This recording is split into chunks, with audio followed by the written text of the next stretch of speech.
그러므로 예수께서 자기를 믿은 유대인들에게 이르시되 너희가 내 말에 거하면 참으로 내 제자가 되고 진리를 알지니 진리가 너희를 자유롭게 하리라. 아멘. 본문 말씀 요한복음 8장 31절로부터 32절 말씀, 예수님의 말씀 안에 거하면 참으로 자유롭게 된다는 제목으로 선포하도록 하겠습니다. 본문 말씀은 주님께서 자기를 믿은 유대인들에게 이렇게 말씀을 하셨다라는 기록으로 시작되고 있죠. 근데 여기서 예수님을 믿었다, 이 유대인들이라는 이 믿었다라는 말의 의미는 참 성도가 되는 그 구원에 이르는 믿음을 가졌다는 뜻은 아닙니다. 우리가 그것을 알 수 있는 이유는 31절 말씀을 보면 너희가 내 말에 거하면 참으로 내 제자가 되리라 이렇게 말씀하잖아요. 아직은 참 제자가 아니라는 것을 전제하고 계시는 것이에요. 그리고 두 번째 근거는 이 뒤로 이어지는 이제 이 유대인들과 예수님 사이의 대화가 있죠. 물론 이 믿었다라는 표현으로 이렇게 표현되는 그 모든 유대인들이 이 대화에 참여한 것은 아니겠지만 이 뒤에 예수님과 대화를 나누는 유대인들은 예수님을 믿지 않는 것이 결국 드러납니다. 그래서 48절 말씀을 보면 유대인들이 대답하여 이르되 우리가 너를 사마리아 사람이라 또는 귀신 들렸다 한 말이 옳지 아니하냐. 예수님을 귀신 들린 자다 이렇게 취급하는 데까지 이들이 떨어지는 모습을 보여줘요. 그러니까 이들 예수님을 믿었다라고 이렇게 기록된 이 유대인들은 참된 구원에 이르는 믿음이 아니라 예수님의 어떤 가르침에 일부분 동의하기도 하고 예수님을 신뢰할 만한 사람으로 여기기도 하고 혹은 메시아인가 보다. 근데 메시아인가 보다라고 믿는 것이 꼭 구원하고는 다른 거거든요. 마귀들도 예수님이 메시아인 걸 믿거든요. 그러니까 그런 어떤 구원과 무관한 믿음을 갖고 있는 사람들이었습니다. 준비 단계와 같은 그냥 그런 요동치는 상태인 것이죠. 그런데 여기서 우리가 주목해야 될 한 가지 부분은 이들은 다 구약 교회의 형제 자매들이었다는 것이에요. 부모도 구약 교회에 속한 사람이고 본인도 구약 교회 안에서 자라온 그런 성도라 불리던 사람들이 자기는 구원받았고 하나님의 자녀다, 아브라함의 자손이다라고 확신했던 사람들이지만 사실은 마귀의 자녀였다라고 예수님께서 이제 말씀하시거든요. 44절 말씀을 보면 사실은 아직까지도 하나님의 자녀가 아닌 그런 사람들이 교회 안에 있었다는 것이에요. 당연히 오늘날 우리에게도 그런 일들이 있을 수 있죠. 교파나 어떤 교단이나 아니면 지교회마다 거기서 선포되는 말씀의 정확성과 하나님의 은혜와 여러 가지에 따라서 그런 스스로 참성도라고 속고 있지만 거짓 성도인 사람들의 비율은 큰 차이가 날 거예요. 정말 크게 배교의 길로 가고 있는 무슨 그런 교파나 이런 데는 훨씬 더 많은 그런 사람도 있겠죠. 그리고 저희와 같은 이 개혁주의 교회 안에는 많지 않지만 그렇지만 특히 어린 성도들이라든지 아직 자기의 신앙을 갖지 못한 사람들의 경우 이런 믿음 상태에 얼마든지 우리가 있을 수 있습니다. 명목상 제자는 어떤 상황이 오면 예수님의 말씀을 떠나요. 예수님께서는 지금 말씀 안에 거하라, 말씀을 완전히 지키라 이런 말씀을 주지 않았어요. 말씀 안에 계속 거해라. 불순종하면 회개하고 또 순종하려고 애쓰고 그 말씀 안에 막 계속 이렇게 몸을 부대끼고 있는 것이죠, 영혼을. 그런데 이 말씀 안에서 완전히 떠나버리는 때가 이 명목상 신자들에게 있습니다.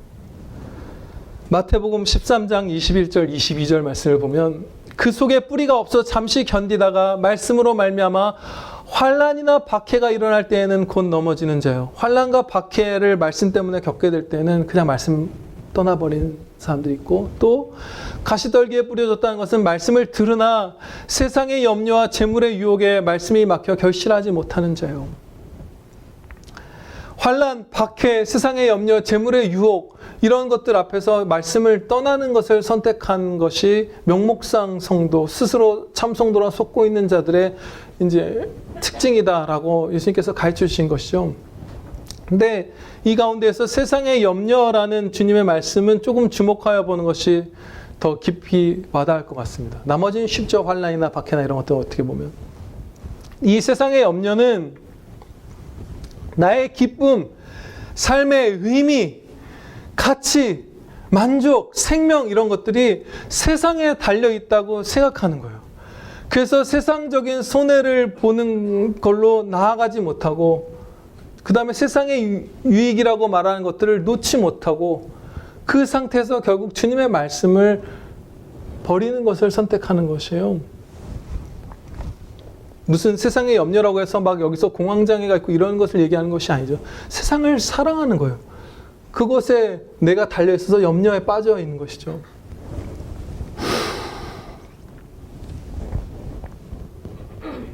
그리고 너무나 안타깝게 참 제자라고 해도 저와 여러분이 한동안 이런 상태에 빠져 있을 때도 있죠. 그렇죠? 주님의 말씀을 거의 다 떠난 사람처럼 세상의 염려나 환난이나 이런 것들을 피해서 많이 도망쳐 있습니다. 그럴 때가 있죠. 그런데 우리가 여기서 기억해야 될 바가 있어요. 세상을 창조하시고 완전한 섭리로 통치하시는 하나님께서 우리에게 주시는 세상에서의 손해처럼 보이는 것, 세상적으로는 실제로 손해인 경우도 있죠. 그 손해든 막 순탄한 것이든 이 모든 것들이 하나도 빠짐없이 우리에게 정말로 다 유익한 것들 뿐이라는 거예요. 그것을 믿으면 손해도 무릅쓰고 주님 따르고 이익도 놓고 주님 따라하면 따르는 것이에요. 만약에 이 복된 사람들, 제가 이름을 얘기해 드릴게요. 무슨 사도들, 아브라함, 요셉, 모세, 사무엘, 다윗과 같은 그분들, 이분들의 특징은 세상에서 손해로 보이는 길을 오랫동안 갔던 분들이죠. 근데 이분들이 그런 걸음을 내딛지 않았다면 어땠을까? 얼마나 이들의 은혜가 적어졌을까? 우리가 한번 생각을 해볼게요. 이집트의 왕자와 같은 지위, 그리고 그 이집트의 부귀영화를 모세가 버리지 않았다면 그건 어떻게 됐을까요? 그냥 거기서 사는 거예요. 무슨 태양신 문신 새기고 거기서 그냥 사는 거예요. 그 영광된 예수 그리스도의 그 십자가 구원을 예표하는 그 출애굽 사건의 지도자로 쓰임받고 성경의 처음 5권을 쓴 그 선지자가 될 수가 없는 거예요. 그 손에 제일 강대한, 역사상 있었던 제국 중에서 제일 강대한 나라로 꼽히는 그 애굽의 부귀영화를 이 사람이 포기해버리지 않았으면 그게 없는 거예요, 모세에게는. 그리고 사무엘은 어떨까요? 이스라엘의 위대한 영적인 또 그 국가적인 지도자였죠. 다윗 이전에. 이 사람이 사울 왕도 세우고 다윗 왕도 세웠잖아요. 그런데 젖을 떼자마자 아마 우리 나이로 한 4, 5살, 뭐 5, 6살 이때쯤이겠죠. 우리가 상식적으로 생각해보면. 그때부터 엄마의 품에서 떨어져서 성전에서 살아왔잖아요.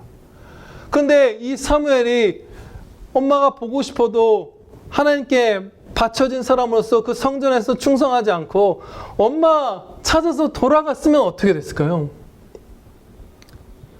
사무엘은 없는 거예요. 우리가 아는 그 사무엘은 없는 거예요. 그렇죠? 은혜가 사라지는 거예요. 다윗이 만약에 10년 동안 사울을 피해서 도망치지 않고 2번, 특히 결정적인 기회가 왔죠. 그냥 기회를 찾지도 않았는데 사울을 죽일 기회가 2번이나 왔죠. 찾았으면 더 빨리 얻었을 거예요. 그렇죠? 그 강한 사람이, 다윗이 골리앗을 죽인. 그런데 그 2번의 기회가 왔을 때 그 중에 한 번 사울을 죽이고 이 지긋지긋한 도망치는 수배자의 삶, 이 세상에서 반드시 손해일 수밖에 없는, 세상적으로 보면 이 삶을 다윗이 포기해버렸다면, 그 손해에도 불구하고 예수님을 따르는 것, 하나님의 말씀 따르는 것을 멈춰버렸다면 어떻게 됐을까요? 다윗이 사울을 죽이지 않은 이유는 그가 하나님의 기름 부음 받은 자였기 때문이에요.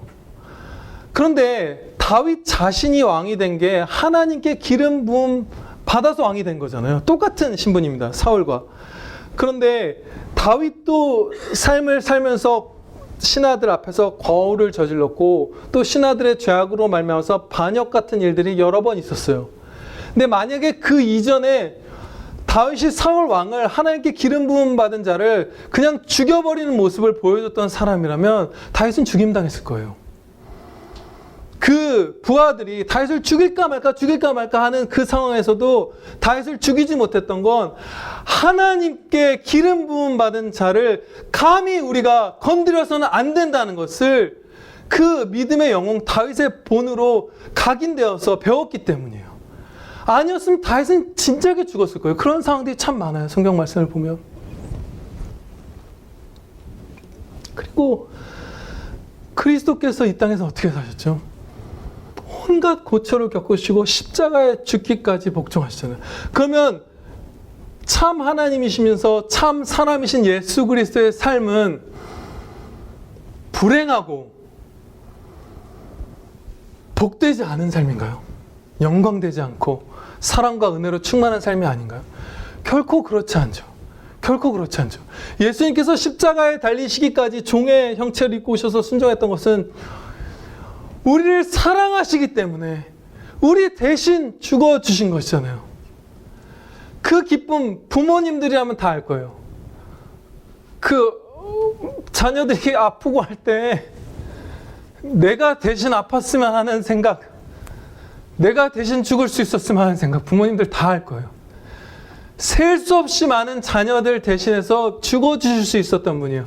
완전한 사랑, 망설임 하나도 없이, 아까워하는 마음 하나도 없이 그 진짜 사랑으로 우리 대신 십자가에 달려 죽어주신 것이기 때문에 예수님의 이 땅에서의 삶은 기쁨이었어요. 그런데 세상으로 보면 손해였죠. 우리가 이 세상에서 손해를 입는, 실제로 그 길이 주님의 말씀을 따르는 길인데 그것을 피하면 은혜가 없어집니다. 그런데 제가 드리는 이 지금 선포하고 있는 이 말이, 하나님의 말씀이 결코 성경 전체에서 가르쳐주신 바가 예수님을 따르는 길은 고통과 고난뿐이다 라는 것이 결단코 아니에요. 얼마나 많은 복들을, 행복을 이 땅과 현세와 내세의 수많은 은혜의 약속들을 주셨는지 몰라요. 예를 들어서 구약 성경의 잠언 3장 1절 말씀 한번 같이 보시겠습니다. 913페이지 말씀입니다. 잠언 3장 1절로부터 4절 말씀입니다. 이 잠언 3장 1절로부터 4절 말씀 제가 봉독할 텐데요. 여기에는 이제 장수에 대한 약속이 기록되어 있어요. 내 아들아, 나의 법을 잊어버리지 말고 너의 마음으로 나의 명령을 지키라. 그리하면 그것이 네가 장수하여 많은 해를 누리게 하며 평강을 더하게 하리라. 인자와 진리가 너에게서 떠나지 말게 하고 그것을 네 목에 매며 네 마음판에 새기라. 그리하면 네가 하나님과 사람 앞에서 은총과 귀중히 여김을 받으리라. 아멘. 그냥 장수하기만 하면 그것은 우리에게, 많은 사람들의 경우 은총이 아닐 수 있죠. 몸이 너무 약해지잖아요. 많은 사람들의 경우 장수하면. 그리고 경제적으로 엄청나게 가난해지는 경우도 있고 할 수 있는 일들의 폭이 확 줄어들기도 하죠. 몸이 너무 약해지고 하니까요. 그렇죠? 기회들이 뭐 은퇴를 해야 된다든지 어쩔 수 없이 막 이런 일들이 생기죠. 그런데 하나님께서 주신 장수는 평강이 더해진 장수예요. 하나님 말씀 안에 거하는 자는 장수를 받는데, 물론 기계적으로 하나님께서 역사하시지 않죠. 하나님께서는 무슨 전래동화나 이런 데 나오는 기계와 같은, 자판기와 같은 분이 아니라 인격이시기 때문에, 그리고 무한히 높은 지혜를 갖고 계시기 때문에 어떤 사람에게는 아무리 말씀 안에 거해도 사도 바울처럼 순교하는 길도 주시죠. 그 사람에겐 그게 복된 길이기 때문이에요. 그렇지만 이 말씀 안에 거하면서 충성하는 자에게는 대부분 장수를 주시는데 평강과 함께 주십니다. 그리고 또 더해 주시는 것이 있죠. 나눠진 약속 같지만 사실은 다 받게 되는 거예요. 왜냐하면 조건이 같으니까, 말씀 안에 거하는 거니까. 네가 하나님과 사람 앞에서 은총과 귀중히 여김을 받으리라. 이 4절 말씀이요. 그런데 이것을 누리려면, 최근에 제가 이것을 본 것이 하나 있어요. 저희 원로 목사님을 보면서 참 이 은혜가 성취되었구나라는 생각을 했어요. 구체적으로 이 자리에서 말씀드릴 수 있는 사건은 아니지만 어떤 교회, 어떤 목사님, 또 많은 다른 연관된 목사님들에게 아주 위급한, 예수 그리스도의 몸된 교회에 아주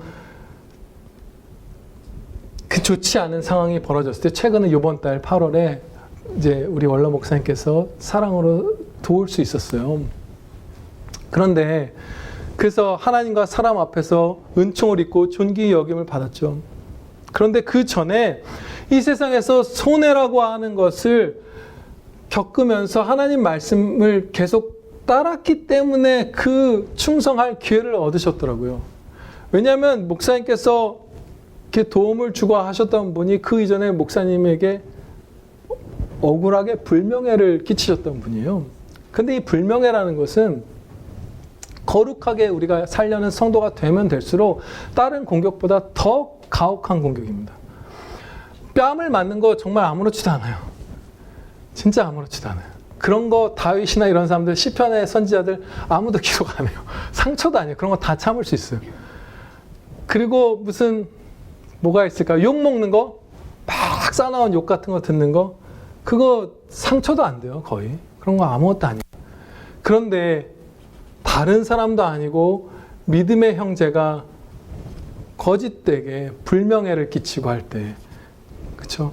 그것은 굉장히 이 거룩하게 살려는 성도를 긴장하게 만들고 그야말로 상하게 만듭니다. 예를 들면 어떤 목사님이 막 모함을 당한다고 생각해 보세요. 목사가 모함을 당하면 그 목사에게 맡겨진 양들, 또 교회를 바라보는 아직 복음으로 들어오기를 우리가 소원하는 불신자 이웃분들이 하나님을 신뢰하지 않게 돼요. 엄청난 타격이 그 불명예로서 연달아서 주어지는 것이에요. 근데 그런 공격을 당하셨어요. 근데 그때 말씀에서 벗어나서 막 치받고 짓밟고 이런 거 안 하시고 말씀대로 사랑하고 공격하는 형제도 사랑하고 그걸 위해서 기도하고 이렇게 사셨던 것이고, 결국 그분이 목사님에게 도움을 청해 오셔서 돕고, 73살에 내가라고 한 건 여러분 앞에서 감히 반말하는 게 아니라, 내가 73살에 저렇게 쓰임받을 수 있으면 얼마나 좋을까. 그렇게 생각했어요. 얼마나 영광된가. 그리고 목사님도 지금 다 맛보지 못한 영원한 은혜 위에 은혜를 주시는 그 상. 네가 여기서 작은 일에 충성했으니 이제 이제 네가 천국에 왔으니 더 큰 일을 맡겨주려 하는 그 상. 그 영광된 상을 풍성히 받을 것이거든요. 그 영광된 상을 73살에도 풍성히 쌓을 수 있는 기회가 있었던 것이에요. 지금 제가 이 말씀을 드린 이유는 이런 현세와 내세의 수많은 은혜의 약속들이 성경 말씀에 있습니다. 그런데 그 은혜들을 여러분이 누리시려면 세상의 손해에도 불구하고 말씀 따라야만 해요. 그때 비로소 그 은혜들을 여러분 누릴 수 있으실 것입니다. 예. 자유롭게 된다. 이제 예수님께서 약속을 하시죠. 다시 본문 말씀으로 돌아오겠습니다. 너희가 내 말에 거하면 참으로 내 제자가 되고 진리를 알지니 진리가 너희를 자유롭게 하리라. 이 자유는 크게 두 부분으로 나눌 수 있을 것입니다. 하나는 죄와 사망으로부터 벗어나는 자유고요. 다른 하나는 예수 그리스도 안에 있는 영생에 속한 은혜들을 향한 자유예요. 그것들을 누릴 자유. 하나님의 자녀되는 자유, 하나님과 사랑할 자유, 하나님께 영광 돌릴 자유, 하나님의 은혜의 보좌 앞에 나아가서 구해서 은혜를 다 받을 자유. 안 구하면 구하라는 안내되셔서 막 기도를 독려해서 구하게 하시죠. 기도해라. 내가 주마. 구해라. 네가 아버지가 있지 않니? 그 자유, 그 은혜의 자유도 예수님의 말씀 안에 갈 때 우리에게 열리는 것이에요. 두 벗어나는 자유, 은혜로 막 충만히 달려가는 자유가 열리는 것이죠. 그런데 예수님께서는 타락한 인류가 죄와 사망의 노예 상태인 것을 분명히 전제하시고 이 말씀을 주셨다는 것을 우리가 알 수 있습니다. 너희는 노예 상태야 라고 선언하신 것이에요. 이 말씀은 타락한 인류와 세상, 예수님을 믿기 전에 우리도 당연히 포함되겠죠. 믿은 다음에도 옛사람의 남아있는 본성만 봐도 추악하죠. 그런데 이 타락한 인류와 세상이 얼마나 죄악된지에 대한 판단이 우리가 정말로 그 판단에 있어서 기이한 상태에 빠져서 막 혼란을 겪는 것을 우리가 쉽게 볼 수 있습니다. 무슨 말씀이냐 하면 우리가 말씀에서도 배우고 삶에서 내 죄악과 다른 사람들의 죄악 때문에 정말 많이 상처받고 그 죄악의 참상을 목격하죠. 정말 사악하구나 인간은. 정말 못돼 처먹고 거짓되고 교만하고 막 시기하고 원망하고 강포하고 이게 인간이구나라는 걸 회사에서 학교에서 무슨 가르치는 제자들에게서 학부모에게서 무슨 친구에게서 친척 일가에서 내 자신 안에서 무수하게 보고 상하면서 고통으로 새겨서 인간이 악하다는 그 사실을 알고 있잖아요, 우리가.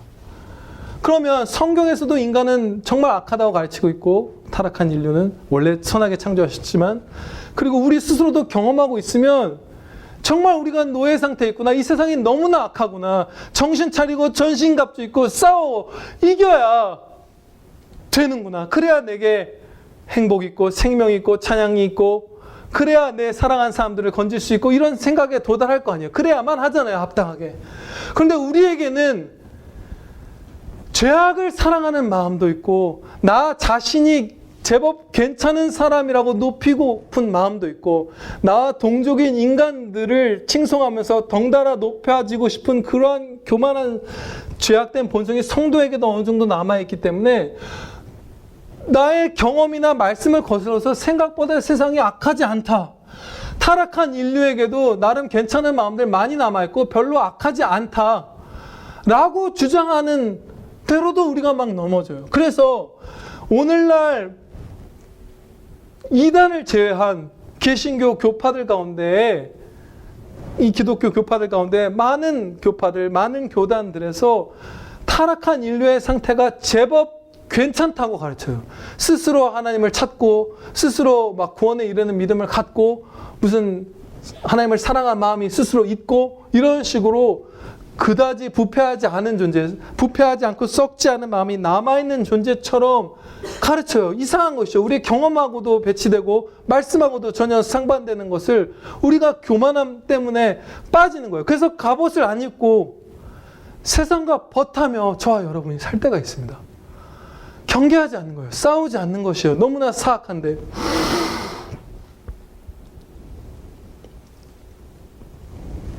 그러나 하나님께서는 이렇게 말씀하셨습니다. 로마서 3장 10절로부터의 말씀에 기록된 바 의인은 없나니 하나도 없으며 깨닫는 자도 없고 하나님을 찾는 자도 없고 다 치우쳐 함께 무익하게 되고 선을 행하는 자는 없나니 하나도 없도다. 근데 선을 행하지 않은 정도만이 아니라 그들의 목구멍은 열린 무덤이요 그 혀로는 속임을 일삼으며 그 입술에는 독사의 독이 있고 그 입에는 저주와 악독이 가득하고 그 발은 피 흘리는 데 빠른지라. 저와 여러분 그리고 온 세상이 이 상태라고 하나님께서 가르쳐 주시는 것이에요. 설마 원래는 괜찮았다 나이 들면서 물드는 것일까? 아니요. 사람의 마음이 계획하는 바가 어려서부터 악함이라. 창세기 말씀이에요. 8장 21절 말씀입니다. 저는 오늘 이 타락한 인류, 아담의 범죄 이후 사람이, 저와 여러분을 포함한 사람이 전적으로 부패했다는 사실을 이 소돔과 고모라와 동일한 그 죄악의 사슬, 그 모델이 오늘날도 계속 어디서나 반복되고 있다는 사실로 여러분들에게 변증하듯이 선포할 것이에요. 하나님의 말씀을.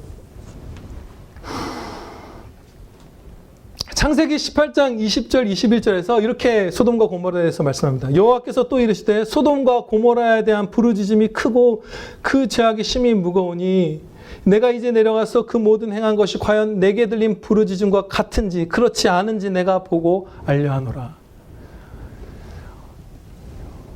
소돔과 고모라에서 막 하나님께 울려 퍼져서 상달된 부르짖음, 그것은 그 도시에서 억울하게 압제당하고 핍박당하고 매맞고 빼앗기고 받을 것을 못 받고 괴롭힘 당하고 무슨 이 천사들이 당할 원래 천사들에게 공격했던 것처럼 무슨 성폭행을 당하고 이런 수많은 죄악들의 피해자들의 신음소리를 하나님께서 말씀하신 것이죠. 그러면 우리가 세상에서 사람이 제법 선하다고 가르치는 이 세상의 이데올로기, 이런 것들에 취해서 판단을 하면 정치인들이나 부자들이나 무슨 아주 힘이 센 용사 같은 사람들이 약한 사람들 괴롭혔나 보다. 아니면 좀 더 세부적으로 들어가면 무슨 뭐 남자나 아니면 그 집단에서 주류를 이루고 있는 피부색을 가진 인종이 나머지를 핍박했나 보다. 그 선량한 사람들, 정치인이 아닌 사람들, 왕족이 아닌 사람들, 무슨 피부색을 못 가진 사람들, 여자들, 무슨 이런 사람들은 거기서 선량하게 핍박당했나 보다 라고 생각하죠. 우리는 세상에서는 그렇게 말하니까. 그런데 소돔에서 고모라에서 하나님께서는 의인을 10명도 못 찾으셨다고 말씀을 해요. 그럼 그것은 무슨 말씀이냐면 다 자기보다 약한 사람을 다 괴롭혔던 것이에요. 모든 사람이. 전적 부패의 교리가 성경에서 선포되고 있습니다. 그것은 뭐냐면 부패한 정도의 차이는 사람마다 있을지언정 타락한 인류의 마음 전체 중에 한 부분도 부패하지 않은 부분이 남아있지 않다는 것이에요. 그런데 중생하고 예수님을 믿는 성도에게는 부패하지 않은 부분이 생겨나는 것이죠. 중심에서부터. 전적 부패예요. 모든 사람들이 나보다 약한 사람들을 다 괴롭히는 것이에요. 그런데 이런 모습들 우리가 너무나 많이 보죠. 공산당 간부 김일성 일가만이 북한에서 약한 사람들을 압제하는 사람처럼 얘기하죠. 과연 그런가요? 탈북자분들 얘기를 들어보면 거기서 여성들이 그냥 일반 힘없는 남성들한테 얼마나 성착취를 당하는지 몰라요. 그럼 여성들은 피해자로 남고 선량하게 사나요?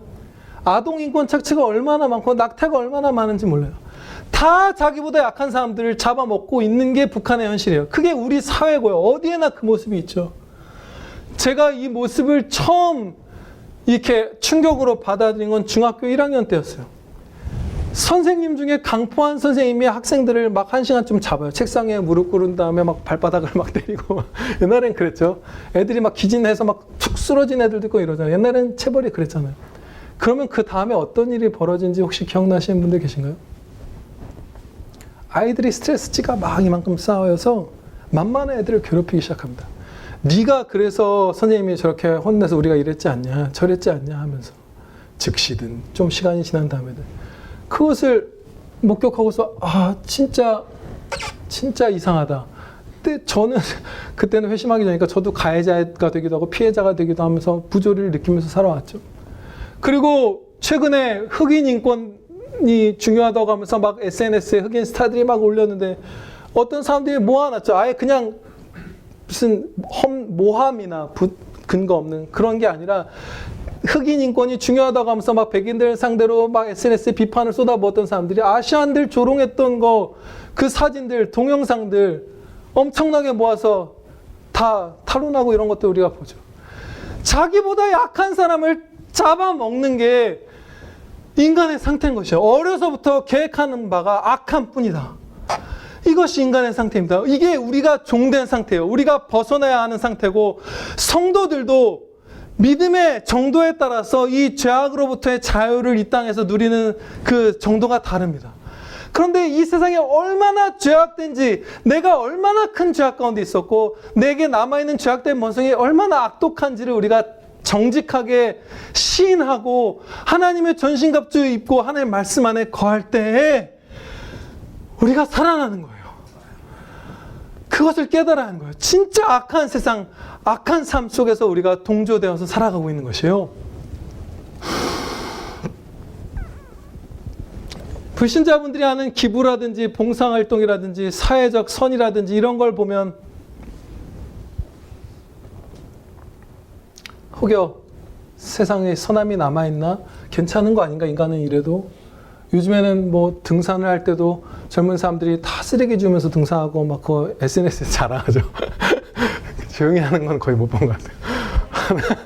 아무튼 웃기려고 드린 말씀이 아닌데 좀 웃겨요. 참 우습죠. 우리 스스로의 그 죄악된 본성도 남아있기도 하죠. 근데 사회적 선을 행하는 것도 사실은 정말 큰 악을 행하고 있어요. 그 동시에. 왜냐하면 영적 선은 결코 아닌 것이 한 점도. 내 몸, 내 영혼, 내 재물, 내 기회, 내 옆에 있는 약한 자들을 볼 수 있었던 그 마음들, 이 모든 것들, 양심, 이 모든 것들 다 주신 하나님께 하나도 감사드리지 않잖아요. 10억, 20억, 100억, 1000억을 기부하고 심장 이식 수술을 2,000명의 아이들을 시켜줘도 그 영광된 일에 쓰임받을 수 있었는데 하나님께 하나도 감사드리지 않고 그 영광 자기가 다 먹잖아요. 그래서 사회적 선조차도 너무나 악한 거예요. 너무나 사악한 상태에 있는 거예요. 그리고 사실은 저는 그 사회적 선도 양심의 작용으로 막 끓는 양심의 작용보다도 그냥 사람들에게 우쭐대려는 마음이 거의 대다수일 거라고 생각해요. 최근에 정말 기부 많이 하는 가수가 정말 표절 많이 한 게 걸렸어요. 아무리 봐도 표절이 그냥 똑같아요, 들으면. 그러면 그 저작권 문제부터 해결해야 되잖아요. 원작자한테 돈을 물어주고 저작권자를 수정하고. 지금 세상은 다 전 세계에서 한국 음악을 듣는 세상인데, 미국 음악 우리도 듣고 우리도 미국 음악 듣는데, 근데 그거 하나도 안 하고 기부만 막 해요. 그건 뭔가요, 도대체? 그게 정직인가요? 갚아야 될 것을 갚지 않으면서, 훔쳤던 것을 돌려주지 않으면서 기부를 10억, 20억을 하면 그게 진짜 선한 행실인가요? 사회적 기준으로도, 불신자의 기준으로도 양심의 작용으로 한 것인지 아닌지도 저는 잘 모르겠어요. 상당수의 기부들을 볼 때. 이렇게 우리가 전적으로 마음의 한 구석도 빠짐없이 죄의 종로로 타고 죄의 싹신 사망의 종로로 타고 있었는데 예수님의 말씀 안에 거하면 거기서 자유롭게 됩니다. 예수님을 믿는 사람들은 진짜 믿음을 여러분이 한 번이라도 가지셨으면 끝내 천국 데려가실 때 완전히 죄에서 자유케 해주실 것이고 반드시 한 명도 빠짐없이 자유롭게 해주실 것이고 이 땅에서 말씀 안에 거하는 정도, 그 충성하는 정도에 따라서 많이 현세에서도 죄로부터 자유케 되는 그 자유를 여러분이 맛보시게 될 것이에요. 정말 행복하죠, 그때마다. 죄가 죽어나갈 때마다 행복이 몇 배가 되는 것 같죠. 우리가 경험해 보신 분들 다 아시겠지만.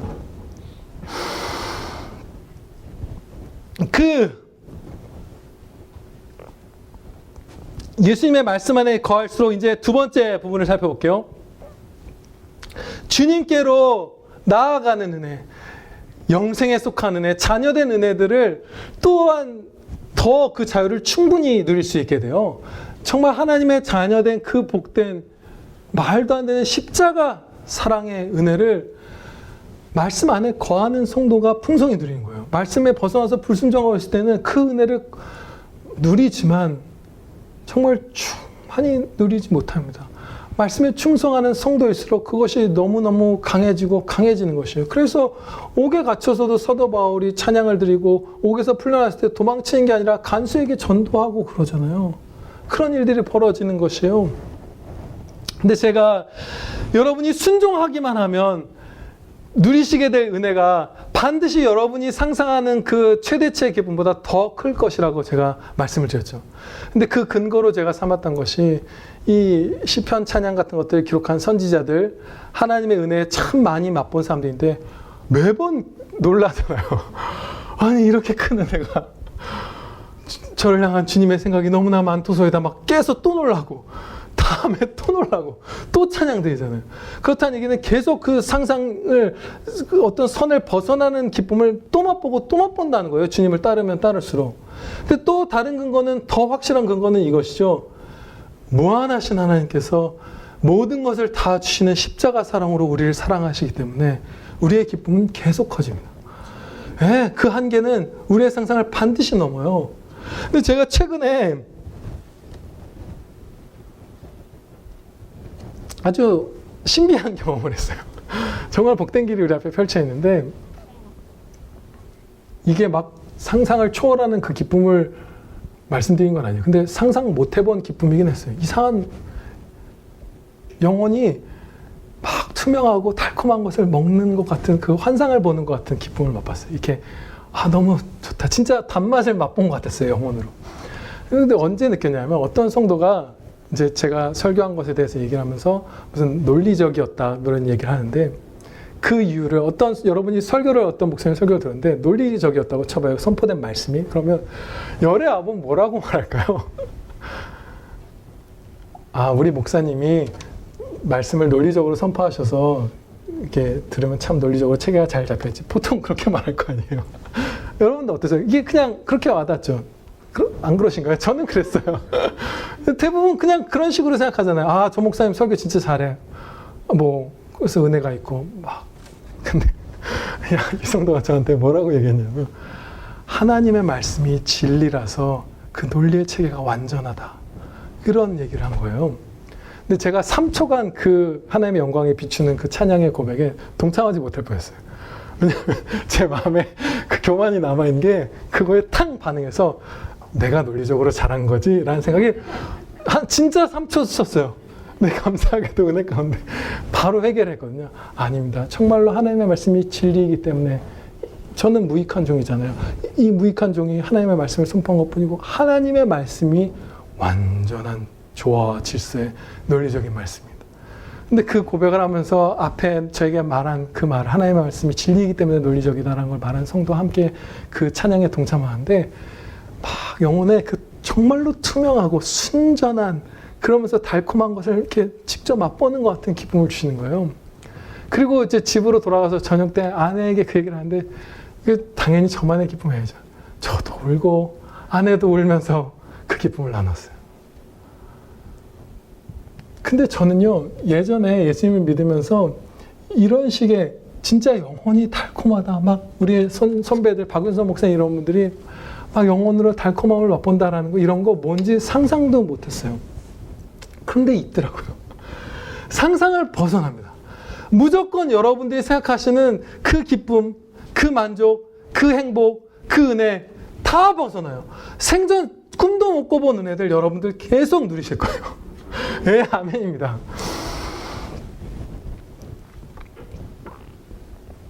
좀 전에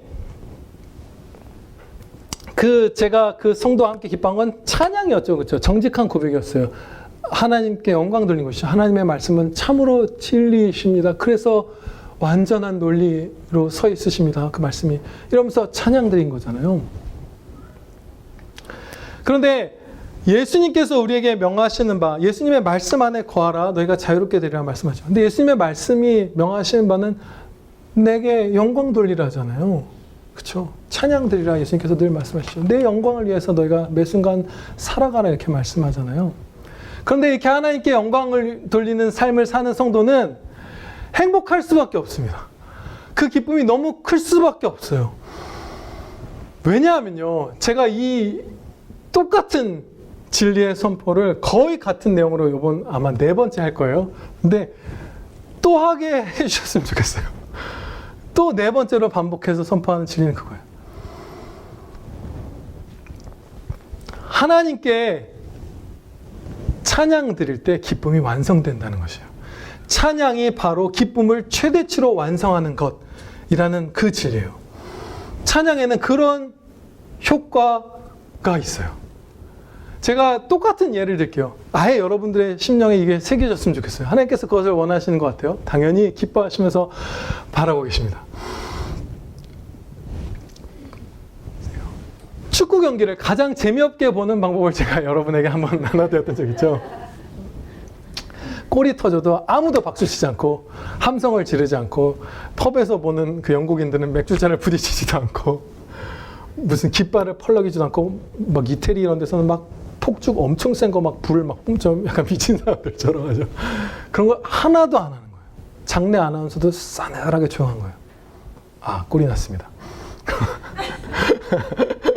그러고 지나가는 거예요. 칭송을 안 하는 거예요. 사람이니까 찬양이라는 표현 안 쓸게요. 그 잘한 플레이에 대한 칭찬을 안 하는 거예요. 칭송을 안 하는 거예요. 그럼 우리의 기쁨은 반도 못되게 줄어들 거예요. 그렇죠? 무슨 제가 김동률이라는 그 가수분의 콘서트에 갔는데 그분이 워낙 음악에 예민한 사람이라 막 관객들이 박수치고 따라 부르고 이런 것도 막 잘 못 참으시더라고요. 그래서 뭐 엄숙한 클래식 음악회 온 것 같은 공연이었는데 아, 그때 생각보다 이렇게 감격이 좀 덜하더라고요. 끝나면 노래가 막 해서 하고 다 끝날 때 와 하는 게 있어야 되는데 그거를 관객들이 물론 그분도 데뷔한 지 얼마 안 됐을 때 초기에 제가 갔었으니까 미숙했을 수 있어요. 요즘 공연 다를 수 있어요. 아주 좋다고 하더라고요. 아무튼 별로 감동이 확 반감된 걸 느꼈어요. 어린 아기들 보면서 예쁘다 예쁘다 안 하고 그냥 보기만 해보죠. 마음에 만족이 있는지 어떻게 이렇게 귀여울까. 막 사실 하나님의 솜씨에 대한 칭찬까지 이어져야 되는데 아무튼 그 막 칭송을 해야 우리가 만족이 있잖아요. 찬양이 바로 기쁨을 최대치로 끌어올려주는 그 마지막 한 점이에요. 유일한 길이에요. 찬양 드리지 않는 사람은 기쁨이 완전한 그 최대선에 결코 도달할 수 없고 찬양 드리는 사람은 반드시 도달하게 되어 있어요. 그런데 축구 경기는 사람에 대한 칭송에 불과하고 인생의 아주 한 점, 그것도 필수적이지 않은 그냥 부차적인 한 점에 불과한 거잖아요. 그런데 하나님을 찬양드린다는 건 내 영혼과 육신과 내 모든 삶과 모든 선과 모든 의미와 영생과 모든 기쁨과 이 모든 것들의 단 한 분 원천이신 창조주 우리의 아버지 되어주신 십자가 사랑으로 나를 사랑하시는 유일한 사랑을 만드신 하나님 그분에 대한 찬양인 것이잖아요. 그럼 여기에 내 행복이 다 달려있는 것이에요. 너무나 명백한 논리죠. 하나님의 찬양을 위해서 살지 않으면서 행복할 길이 아예 없는 것이에요. 반대로 하나님의 영광을 위해서 살면 안 행복할 길이 없어요. 무조건 행복해집니다.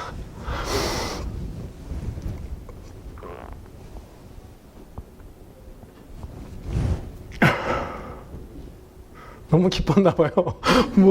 어디를 제가 설교해야 되는지 잠시 잊었어요. 네. 이제 본문 말씀을. 그러니까 이런 것이죠. 이거 전하고 본문 말씀 적용할게요. 우리가 거해야 할 예수님의 말씀은 순종하는 것이죠. 근데 이 순종은 완전한 순종 요구하신 거 아니에요. 넘어져도 회개하고 또 돌아오는 그 순종. 복음적 순종이죠. 율법적 순종이 아니에요. 그 율법적 순종, 한 점 흠 없이 순종해야 의롭다 칭함받고 구원받는 그 순종은 예수님이 우리 대신 하셨어요. 그래서 우리 안 해도 돼요. 예수님 믿는 사람들은.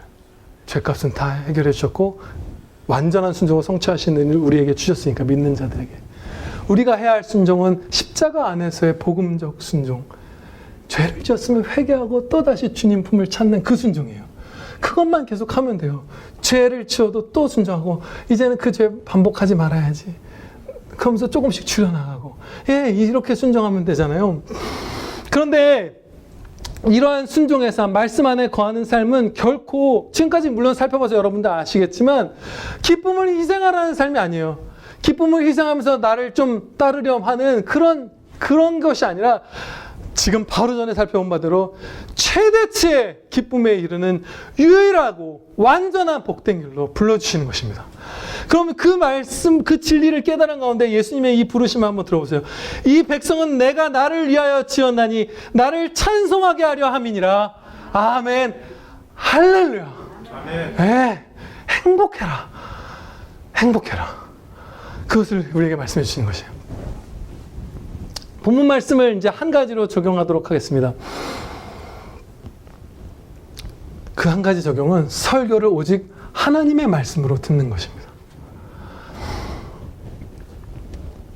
어떤 설교자든지 그가 하나님의 말씀을 바르게 선포한다면 여러분이 듣고 계시는 것은 하나님의 말씀 그 자체입니다. 물론 직통 계시를 받는다거나 하나님의 음성을 듣는다거나 이런 뜻은 아니에요. 그렇지만 하나님의 말씀 그 자체를 여러분이 막 풍성히 또 혼자 묵상할 때보다 제일 풍성히 먹는 그 시간인 것이에요. 좀 더 엄밀하고 구체적으로 얘기하면 성경적으로 설교하고 있다면 그 설교를 하나님의 말씀으로 받으라. 오직 하나님의 말씀으로 받으라. 라고 할 수 있겠죠. 성경적으로, 성경대로 하나님의 말씀을 설교자가 선포하고 있다면 하나님의 말씀으로 받는 것이에요. 무비판적이어야 하는 것은 결코 아니죠. 여러분들도 지금 이 설교를 듣는 시간에 대부분 설교자 입에서 나오는 말이 진짜 하나님의 말씀인지 아니면 저 사람이 자기 말 하는지 대부분 아실 수 있어요. 그렇게 하나님의 말씀 진리의 핵심은 우리가 깨닫기 어렵게 하시지 않고 정말 쉽게 가장 이해력이 낮은 사람도 막 충분히 깨달을 수 있게 핵심, 십자가 핵심 이런 것들을 주셨기 때문에 깨달을 수 있고 또 제가 모호하게 무슨 여러분들을 속이려고 하지 않고 다 이런 근거 구절이나 이런 것들을 말씀드리면서 변증적 선포를 하기 때문에 그냥 무작정 선포하는 것이 아니고 어뭉뜨게 그런 것이 아니기 때문에 여러분들은 대부분 추가적인 수고를 하지 않고 이 자리에서 정말 하나님의 말씀을 내가 먹고 있는지 아닌지를 아실 수 있을 거예요. 그러면 여러분들은 이제 하나님의 말씀에 순종하는 것만 남은 것이에요. 제가 14년 정도 동안 여러 분들을 1대1로 상담해 왔어요. 교회 안에서도, 우리 평화교회 안에서도 있고 무슨 신대원에서도 있었고 지인들, 친구들, 많은 분들을 상담하죠. 그런데 생각을 해보면 90% 정도 불순종의 길로, 그 불순종의 길이라는 것이 믿음을 떠나서 구원을 잃어버리는 그런 사람이 됐다는 것이 아니라 그 당면한 사태에 있어서 하나님의 말씀을 떠나는 불순종을 선택하는 분들에게서 공통적으로 나타나는 특징이 있었어요. 계속 지난 날을 돌이켜봤는데 정말로 90%가 넘는 것 같아요. 거의. 한결같은 특징인데 그것은 뭐냐면 하나님의 말씀을 내가 거스른다고 말하지 않고 목사 혹은 제가 전도사일 땐 전도사의 한 의견, 그가 한 말을 거스르고 있다고 핑계를 대는 것이에요. 그래서 제가 어떤 기억나는 동생은 형 말은 알겠는데 라고 하면서 그 기도조차 드리라고 하지 않았고 정말 회개해야 하고 도우심을 구해야 하는 상황인데 또 어떤 지인은 네 말은 이렇다는 거지. 근데 제가 그 지인한테 그 전에 제 말을 한 게 아니라 성경 구절들 막 다 찾아서 그대로 봉독하면서 얘기해 줬거든요. 하나님의 말씀이 이래. 오해할 수 없이 너무나 명백한 말씀들을.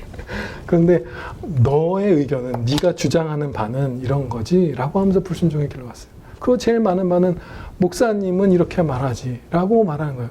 그런데 지금 여러분들이 듣는 혹은 다른 자리에서 여러분들이 설교를 들을 때 그때 대부분 저게 하나님의 말씀이 선포되고 있는지 아닌지 알죠. 그래서 그 분별이 끝났다면 목사가 자기의 사람의 말과 죄를 말한 것이 아니면 목사는 그때부터는 여러분의 순종과 무관한 존재입니다. 여러분의 순종의 본질에 있어서 저나 다른 목사들은 아무 상관이 없는 사람이에요. 그래서 복음을 정말로 있는 그대로 위험에 처한 사람에게 선포했으면 너에게서 피값을 찾지 아니하리라. 너는 무관하다. 하나님께서 말씀하시는 거예요. 나머지는 그 사람의 문제예요. 그런데 그때 여러분이 어떻게 해야 살아나냐면 살아나는 사람도 있었을 거 아니에요. 제가 처음에는 네 말은 알겠는데 라고 말하다가 회개할 때 되면 하나님의 말씀으로 받아들여요. 그리고 제가 막 세게 얘기할 때도 있죠. 어떤 사람에게는 실제로 만나서 그렇게 얘기한 적도 있어요. 그 말 하지 말라고 제발. 목사님 말을 제발 목사라는 단어도 꺼내지 말라는 식으로 얘기했어요. 저는 지금 하나님의 말씀 선포하고 있는 거 알지 않냐. 하나님의 말씀 앞에서 형제님이 순종하는 것이냐 아니냐 그것을 정직하게 하나님 앞에서 그것을 선택하는 것이다. 그것을 정직하게 고백하라 했는데 그 충고가 은혜 가운데 다행히 먹혀서 그 뒤에 순종의 길로 막 한 주, 두 주 가면서 막 전진하는 분도 계세요. 여러분들 해야 될 것은 예수님께서는 목자장이신 예수 그리스도께서는 자신의 양들을 먹일 목자들을 이 땅 가운데 세우시고 그에게 성령께서 함께 하심으로써 하나님의 말씀을 그대로 먹일 수 있는 은혜를 늘 베푸고 계십니다. 그 목사가 순종하기만 한다면 기도하고 말씀을 따르기만 한다면 여러분에게 선포되는 말들은 그야말로 하나님의 말씀 그 자체를 듣고 있는 거예요. 말씀 그 자체가 지금 선포되고 있는 것이고 말씀 그 자체를 듣는 것이에요. 그럼 여러분들은 그 다음에는 목사를 평생에 한 번도 생각하지 마시고 목사님이 이랬잖아. 박종원 목사님이 끝까지 충성하랬잖아. 그런 거 전혀 하지 마시고 하나님 말씀이 이렇잖아. 근데 나는 안 따를 거야. 아니면 난 따를 거야. 그 믿음의 싸움을 하는데 무조건 따르시기를 축원합니다. 기도드리시겠습니다. 아버지 하나님, 주 예수 그리스도의 말씀 안에 거하여서 이 소돔과 고모라 하나도 다를 바 없는 이 죄의 철저한 종로로 타는 데에서 저희가 벗어나고 더 벗어나게 하여 주시옵소서. 이미 예수님을 믿는 자 그 십자가 사랑 다 부어주셔서 한 명도 빠짐없이 완전한 자유 주실 것을 저희가 확신하옵나이다. 이 길이 얼마나 쉬운지 모릅니다. 저희가 만약에 구원을 잃을 수도 있고 자유를 상실할 수도 있다면 저희는 떨려서 이 길을 가지 못할지도 모르는데 반드시 저희는 놓아도 주님은 저희를 놓지 않으셔서 저희를 모든 죄악과 사망에서 자유케 해주실 것이기 때문에 저희가 두려움을 꺾고 죽이고 죄와 싸우며 주님을 따라가겠사옵나이다. 주님의 말씀 가운데 저희 항상 거하게 해주시고 죄악으로부터 더 자유롭게 해주시고 자녀의 은혜, 영생에 속한 은혜, 하나님을 사랑하고 하나님을 즐거워하고 하나님을 찬양하는 그 최고의 복, 완전한 기쁨, 현세와 내세에서 충만히 누리는 아들, 딸들 저희 다 되게 하여 주시옵소서. 우리 구주 예수 그리스도의 이름으로 기도하려옵나이다. 아멘.